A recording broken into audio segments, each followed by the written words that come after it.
महापौर आणि उपमहापौर मुंबईला नवी दिशा देतील, बाळासाहेबांना अपेक्षित प्रशासन चालवू, मुख्यमंत्री देवेंद्र फडणवीसांची ग्वाही. उपमुख्यमंत्री सुनेत्रा पवार आज दिल्ली दौऱ्यावर, पंतप्रधान नरेंद्र मोदींची घेतली भेट. संसदेतील पंतप्रधानांच्या कार्यालयामध्ये दोन्ही नेत्यांमध्ये झाली 40 मिनिटांची चर्चा. शरद पवारांच्या प्रकृतीमध्ये सुधारणा, आणखी 5 दिवस रुग्णालयामध्ये उपचार घेण्याचा डॉक्टरांचा सल्ला. चंद्रपुरात भाजपसोबत न जाण्याचा दिल्या होत्या सूचना, उद्धव ठाकरेंच्याही भाजपसोबत न जाण्याच्या सूचना, संजय राऊतांची माहिती. चंद्रपूरमध्ये भाजपचा महापौर बसवल्यानंतर मुनगंटीवारांचं रील व्हायरल. चंद्रपूरच्या राजकारणातला धुरंधर असा रीलमध्ये उल्लेख. रीलमधून आमदार किशोर जोरगेवारांनाही डिवचण्याचा प्रयत्न.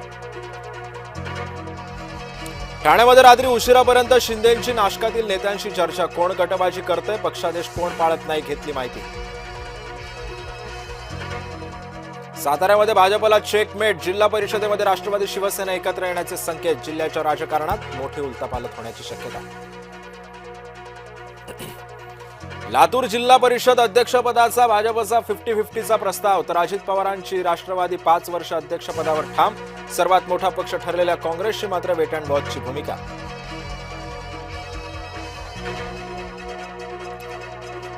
आता वंदे मातरमलाही उभं राहणं अनिवार्य. जनगण मन आधी वंदे मातरम वाजवलं जाणार. केंद्राची नवीन मार्गदर्शक तत्व जारी.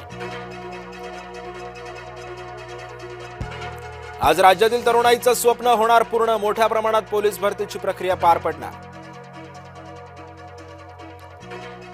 चित्रा वाघ आणि रुपाली चाकणकरांसारख्या नेत्या महिलांचे प्रश्न सोडवत नाहीत. गुन्हेगारांमध्ये भाजपचीच लोक असतात. भंडारा महिला काँग्रेस प्रदेशाध्यक्ष संध्या सव्वालाख यांचा थेट आरोप.